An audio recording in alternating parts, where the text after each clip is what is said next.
Kenny McPeek has a truth or else running in career this weekend. Tell me how this all came about, because you love an international race, but this is new ground even for you.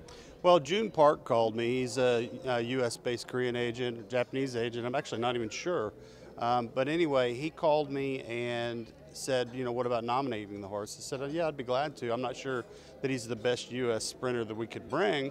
But, this is a horse that's kind of unusual in the sense that he doesn't have conditions left, so he can't really run an allowance company. He's not been a horse that has, he's certainly not dominant grade 1 horse or a grade 2 horse, although he's been competitive in those races. He gets beat 3 lengths in a grade 2.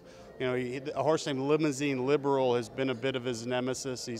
He's run behind him 3 times in a row, and we just felt like, okay, let's see. How does he fit against the Korean horses, the Japanese horses?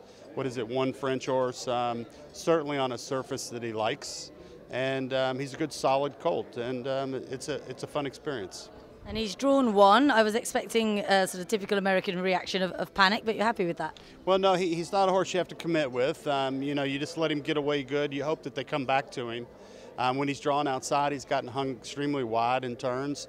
I would rather he had some sort of excuse to have to stay inside, and the one post does that. And he's a bit of a fighter, He runs through about anything, and you're going to see him come running late, and hopefully he can find a path on the inside and make a finish. And the surface here is quite deep, but obviously in the mornings you say he's been happy with it? Another decision why I came was because he likes it deep. He's a big, powerful horse. He'll get through about anything. One of the other things he's had trouble with is when the track was extremely fast and it played to speed, then they never backed up to him. But when it played heavy, he was extremely tough to beat. And you really do enjoy these trips. Is it something you're going to continue to do? If there's somewhere new you can go, you're keen to travel the horse if you have the right horse? Yeah, years back, the first horse that I ever took traveling was a horse named Hardbuck. It was actually a Brazilian horse that I took to the King George, and they gave him no chance. But we had a great time, and he ran second.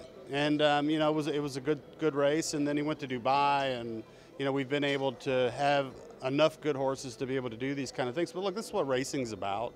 I think sometimes we all take it too seriously and want to go for the perfect race. It's about the experience, and if you've got a legitimate chance, you can't be fearful to travel. And look, they've rolled out the red carpet here. They do it in Dubai. They do it when you go to Europe. And as long as I've got horses good enough, I'm going to come.